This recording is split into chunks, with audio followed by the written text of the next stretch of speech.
1962 में एक आदमी था जिसके बैंक अकाउंट में सिर्फ $1200 थे। उसने एक जापानीज कंपनी से जूते खरीदे और उन्हें अपनी गाड़ी की डिक्की से बेचना शुरू किया। लोगों ने उसे पागल कहा। आज हर 7 सेकंड में दुनिया में नाइकी का एक जूता बिकता है। दुनिया के टॉप 10 रिचेस्ट एथलीट में से 8 के पास नाइकी का कॉन्ट्रैक्ट है। एक जूते की कंपनी जो आज एप्पल और गूगल के बाद दुनिया के सबसे वैल्यूएबल ब्रांड्स में से आती है। यह सिर्फ जूतों की बात नहीं है। वो लोगो, वो सिंपल सी जिसे एक स्टूडेंट ने बनाया था सिर्फ $35 में, आज वो लोगो इंश्योर है $1500 बिलियन के लिए। सोचो एक सेकंड, एक आदमी गाड़ी की डिक्की $1200 और आज $51 बिलियन एम्पायर। ये लक नहीं था, ये एक्सीडेंट नहीं था, ये एक ऑब्सेशन की कहानी है, गलतियों की कहानी है और एक ऐसे इंसान की कहानी है जिसने लिटरली दुनिया को अपने पाँव के नीचे रख लिया। कहानी शुरू होती है ओरेगोन अमेरिका से। साल 1950। फिलिप हैंसन नाइट एक ऑर्डिनरी सा लड़का, यूनिवर्सिटी ऑफ ओरेगोन में पढ़ता था। Middle class family, track team में दौड़ता था लेकिन कोई स्टार नहीं था, बस एक एवरेज रनर था जिसे दौड़ने से प्यार था। लेकिन एक इंसान था उसकी लाइफ में जो ऑर्डिनरी बिल्कुल नहीं था।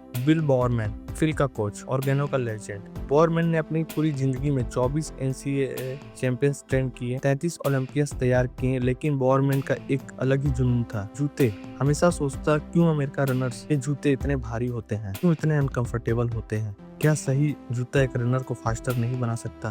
बोरमैन खुद कॉबलर के पास जाता सिर्फ शूज डिजाइन सीखने, एथलीट के पुराने जूते खोल के उन्हें मॉडिफाई करता, नया रबर लगाता, नया सोल बनाता, अपने ही लैब में एक्सपेरिमेंट्स करता रहता। उस वक्त अमेरिकन मार्केट पे 2 कंपनीज का राज था, एडिडास जर्मनी से, प्यूमा जर्मनी से। दोनों एक्सपेंसिव, दोनों हेवी। फिल नाइट ने MBA करते वक्त एक पेपर लिखा था कि जापान से cheap quality athlete shoes import करके अमेरिकन मार्केट में बेचा जा सकता है। प्रोफेसर ने पेपर पढ़ा, अच्छे मार्क्स दिए। फिल ने सोचा ये सिर्फ थ्योरी नहीं है, ये करना चाहिए। 1962 में डिग्री खत्म होने के बाद फिल अपना बैग उठाया और जापान निकल पड़ा। टोक्यो में एक कंपनी थी, ओनित्सुका टाइगर। फिल ने उनके फैक्ट्री में जाके उन्हें इम्प्रेस किया, खुद को एक डिस्ट्रीब्यूटर बताया जबकि उसके पास कोई कंपनी भी नहीं थी। ओनित्सुका ने कहा हाँ। फिल नाइट वापस अमेरिका आया एक नए सपने के साथ। उसने अपने पुराने कोच बिल बोरमैन को फोन किया, दोनों ने मिलकर $500 लगाए और एक नई कंपनी बनी, ब्लू रिबन स्पोर्ट्स। कोई ऑफिस नहीं था, कोई दुकान नहीं थी। फिर अपने बाप की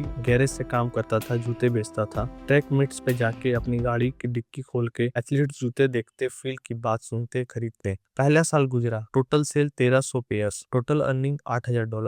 बहुत लोग यहाँ हाथ खड़े कर लेते हैं, फिल ने नहीं किया क्योंकि उसने एक चीज देख ली थी, हर एथलीट जो उसके पास जूता पहनता है वो वापस आता था। प्रोडक्ट सही था, डिमांड भी, बस स्केल करना था। और बोरमैन वो अपनी गैरेज में जूते बनाना बंद नहीं कर रहा था, कुछ बड़ा बनाने वाला था। साल 1971, नई मुश्किल आई। ब्लू रिबन स्पोर्ट्स और जापानीज सप्लायर्स ओनित्सुका टाइगर के बीच टेंशन बढ़ गई। ओनित्सुका टाइगर अमेरिका में खुद सेल करना चाहता था, ब्लू रिबन को हटाना चाहता था। फिल को पता था अब अलग होना पड़ेगा, अपना खुद का ब्रांड बनाना पड़ेगा, अपना खुद का जूता बनाना पड़ेगा। नया नाम चाहिए था, फिल डायमेंशन 6 रखना चाहता था। सुनने में ये कंफ्यूजिंग लगता है। तब कंपनी के पहले एम्प्लॉय जेफ जॉनसन को एक रात नींद में सपना आया, एक नाम, नाइकी। ग्रीक मिथोलॉजी की गॉडेस, विजय की देवी, नाइकी। फिल को नाम पसंद नहीं आया लेकिन डेडलाइन आ रही थी और कोई बेटर ऑप्शन नहीं था। नहीं सोचा था तब कि ये नाम एक दिन दुनिया का सबसे पावरफुल वर्ड बन जाएगा। अब लोगो चाहिए था। फिल ने पोर्टलैंड स्टेट यूनिवर्सिटी की एक स्टूडेंट को ढूंढा, Caroline Davidson, graphic designer student. उसने कई स्केचेस बनाए। फिल ने एक देखा, एक सिंपल सी कर्व, एक स्वेस जैसी शेप। फिल ने कहा I don't love it but maybe it will grow on me. Caroline को उस काम के लिए मिला था $35। आज वो शूज $15 बिलियन से ज्यादा का है। लेकिन नाम और लोगों से बड़ा सवाल था, प्रोडक्ट कैसा होगा। तब एक संडे मॉर्निंग बोरमैन घर में बैठा था, बीवी वेफल बना रही थी ब्रेकफास्ट के लिए। बोरमैन की नजर वेफल आयरन पे पड़ी, grid pattern, squares, raised edge, और दिमाग में एक बिजली सी कूदने लगी। अगर जूते के सोल भी ऐसे पैटर्न में बना दूं तो ग्रिप ज्यादा होगी, वेट कम होगा, स्पीड बढ़ेगी। उसने रबड़ को टुकड़ा उठाया, अपनी बीवी की वेफल आयरन में डाला, प्रेस किया।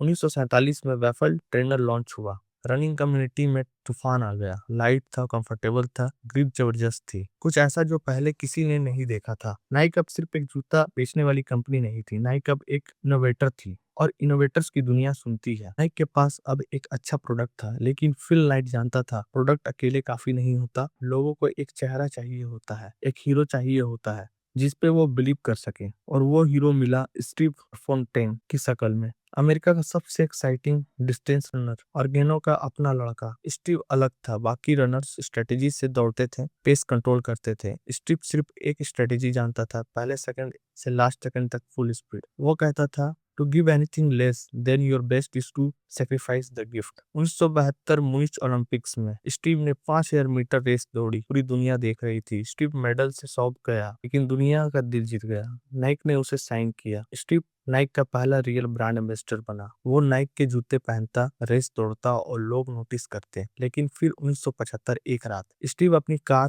चला रहा था और गैनो में कार कंट्रोल से बाहर हुई और एक्सीडेंट हो गया। स्टीव सिर्फ 24 साल की उम्र में दुनिया से चला गया। फिन लाइट के लिए ये पर्सनल लॉस था, बड़ा झटका। लेकिन एक चीज नाइक के दिमाग में घुस गई, एक एथलीट सिर्फ जूता नहीं बेचता, एक एथलीट एक इमोशन बेचता है, एक फीलिंग बेचता है, एक एस्पिरेशन बेचता है। अगर सही एथलीट के साथ सही मूवमेंट पकड़ लो तो दुनिया तुम्हारे हाथ में आ जाती है। फिनलाइट ने ये लेसन याद रखा और 9 साल बाद उसने एक ऐसी डील की जो पूरी स्पोर्ट्स इंडस्ट्री का इतिहास बदल देगा। 1984 एनबीए में एक नया प्लेयर इंटर हुआ, शिकागो बुल्स। 21 साल का नॉर्थ कैरोलिना यूनिवर्सिटी से आया था। उसका नाम था माइकल जॉर्डन। ड्राफ्ट पे एनबीए की टीम्स देख रही थी, उसे नाइकी भी देख रही थी। लेकिन एक प्रॉब्लम थी, माइकल जॉर्डन नाइक नहीं चाहता था। वो एडिडास का फैन था, हमेशा एडिडास पहनता था।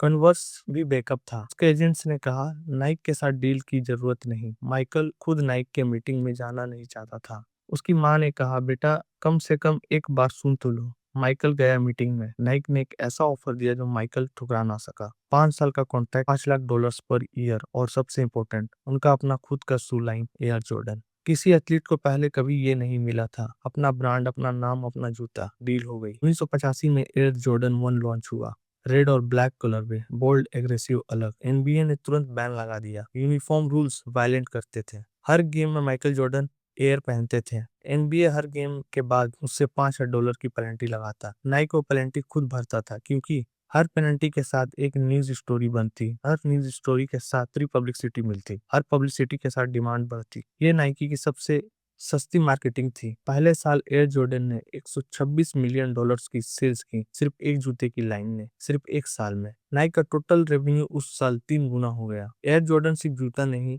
रहा, वो एक सिंबल बन गया, स्टाइल का, एटीट्यूड का, कूलनेस का। हिप हॉप कल्चर ने एयर जॉर्डन को अपना लिया, स्ट्रीट ने एयर जॉर्डन को अपना लिया, मूवीज में दिखने लगा, सॉन्ग्स में आने लगा। बाप अपने बेटे को एयर जॉर्डन दिलाता, खुद खाना कम खाता। लड़के स्कूल में एयर जॉर्डन पहनते, दोस्त जेलस होते। नाइक ने एक ऐसा जूता नहीं बनाया था, नाइक ने एक रिलीजन बनाया था। और आज 2026 एक original 1985 air Jordan pair auction में बिका $1.8 मिलियन में। माइकल जॉर्डन आज भी नाइक से हर साल कमाते हैं $250 मिलियन से ज्यादा। सिर्फ एक डील जो 1984 में हुई और आज 40 साल बाद भी चल रही है। 1988 नाइकी बड़ी हो रही थी, रेवेन्यू था, एथलीट्स थे, प्रोडक्ट्स थे, लेकिन फिल नाइट्स को कुछ मिसिंग लगता था। एक वॉइस, एक मैसेज, एक आइडेंटिटी। नाइक सिर्फ स्पोर्ट्स के लिए थी या हर इंसान के लिए, ये सवाल फिल के दिमाग में था। नाइक ने एडवर्टाइजिंग एजेंसी वी कैनेडी को हायर किया। डेन वीडेन एजेंसी का फाउंडर एक ऐसी लाइन ढूंढ रहा था जो हर इंसान को दिल को छुए। एक रात डैन ने एक क्रिमिनल के बारे में पढ़ा, गैरी, अमेरिका में एक मर्डर जिसे एग्जीक्यूशन सेंटेंस मिला था। एग्जीक्यूशन से पहले कोर्ट में लास्ट वर्ड्स में उसने कहा था, लेट्स डू इट। डैन रुका, उसने सोचा इसमें कुछ है। उसने वर्ड्स थोड़ा बदला, जस्ट डू इट, जो एक क्रिमिनल की लास्ट वर्ड्स से इंस्पायर्ड थे। दुनिया की सबसे फेमस टैगलाइन बन गई, जस्ट डू इट। सिर्फ जूते के बारे में नहीं था। तुम थके हो, जस्ट डू इट। डर लग रहा है शुरू करने का, जस्ट डू इट। कोई नहीं मानता कि तुम कर सकते हो, जस्ट डू इट। ये एक फिलोसफी थी, एक एटीट्यूड था, हर इंसान के लिए, हर स्पोर्ट्स के लिए, हर जिंदगी के लिए। और इसके साथ नाइक ने दुनिया के हर स्पोर्ट्स में अपना पांव रख दिया। टाइगर वुड्स गल्फ में निकल नाइक लाया, रोनाल्डो फुटबॉल में नाइक का चेहरा बना, सिरेना टेनिस में नाइक की धड़कन बनी, लेब्रॉन जेम्स जॉर्डन के बाद नेक्स्ट आइकॉन। जिस भी स्पोर्ट्स में दुनिया का सबसे बड़ा स्टार होता, नाइक वहां पहुंच जाती। हर बार सही इंसान, सही वक्त, सही डील। लेकिन ये कहानी सिर्फ चमक की नहीं थी। 1990 में नाइक के कुछ और ही सीक्रेट सामने आने लगे। नाइक अपने जूते ऐसे एशिया में बनवाती थी, इंडोनेशिया, वियतनाम, पाकिस्तानी, बांग्लादेश। वहां वर्कर्स से 12 से 14 घंटे काम करवाया जाता था। वेजेस इतनी कम कि एक वक्त का खाना भी मुश्किल था। फैक्ट्री कंडीशंस डेंजरस, वर्कर्स में ज्यादातर यंग वुमेन कई बार बच्चे 1992 ओलंपिक्स के वक्त प्रोटेस्टर्स ने नाइकी के खिलाफ डेमोन्स्ट्रेशंस किए। जर्नलिस्ट ने फैक्ट्रीज में घुसकर फुटेज ली। पूरी दुनिया ने देखा वो जूता कितनी मेहनत और कितनी तकलीफ से बनाते हैं। मीडिया ने स्वीट शॉप का लेबल नाइकी पे चिपका दिया। बॉयकॉट की मांग उठने लगी, स्टॉक गिरने लगे। नाइकी के लिए ये सबसे बुरा वक्त था। 1998 में फिल नाइट ने पब्लिक में पहली बार माना, Nike products have become synonyms with slave wages, forced overtime, and arbitrary hours. I truly believe the American customer doesn't want to buy products made under abusive conditions. ये एक CEO का अपनी company के बारे में पब्लिक में एक painful सच। Nike ने स्टेप उठाया, मिनिमम एज रूल्स लाए, फैक्ट्री ऑडिट शुरू किए, वर्कर्स कंडीशंस इंप्रूव करने की कोशिश की। सब ठीक हो गया नहीं, क्रिटिसिज्म आज भी होती है, लेकिन नाइकी ने एक चीज की जो बहुत कम कंपनीज करती है। उन्होंने गलती मानी पब्लिक में, और ब्रांड इतना स्ट्रॉन्ग था कि लोगों ने आगे बढ़ने दिया। यही होती है रियल ब्रांड पावर। आज 2026 में नाइकी दुनिया की नंबर 1 स्पोर्ट्स कंपनी है। रेवेन्यू $51 बिलियन, एम्प्लॉइज 80,000 से ज्यादा, कंट्रीज 200 से ज्यादा में प्रेजेंट। कन्वर्स उनका है, जॉर्डन ब्रांड उनका है, Nike lab, Nike training club, Nike run club सब उनका है। नाइकी ने डिजिटल रेवोल्यूशन को भी पकड़ लिया। Direct to consumer sales, app customisation, Amazon पे बेचना बंद कर दिया ताकि अपना ब्रांड अपने हाथ में रखे। कोई और कंपनी उन्हें ये नहीं बताएगी कैसे सेल करना है। और फिल नाइट, वो आदमी जो कभी गाड़ी की डिक्की से जूते बेचता था, आज उसकी नेटवर्थ है $45 बिलियन। फोर्ब्स की लिस्ट में दुनिया के टॉप बिजनेसमैन में। नाइकी की कहानी एक कंपनी की कहानी नहीं है, ये प्रूफ है कि एक ऑब्सेशन, एक सही वक्त, एक सही आइडिया दुनिया बदल सकता है। एक कोच जिसने वेफल आयरन में रबर प्रेस करके जूते डिजाइन किए, एक रनर जिसने जापानीज शूज अपनी गाड़ी से बेचे, एक स्टूडेंट जिसने $35 में वो लोगो बनाया जो आज 15 बिलियन का है, एक टैगलाइन जो एक क्रिमिनल की लास्ट वर्ड से इंस्पायर्ड है, और इन सब चीजों ने मिलकर बनाया वो एक सिंपल सी टिक जो आज दुनिया का सबसे पावरफुल सिंबल है। अगली बार जब वो शूज देखो, याद रखना ये सिर्फ एक जूता नहीं है, ये एक सपने की कहानी है। Just do it. और वीडियो को पसंद आए तो वीडियो को लाइक, शेयर, कमेंट जरूर करना और चैनल को सब्सक्राइब। Thank you.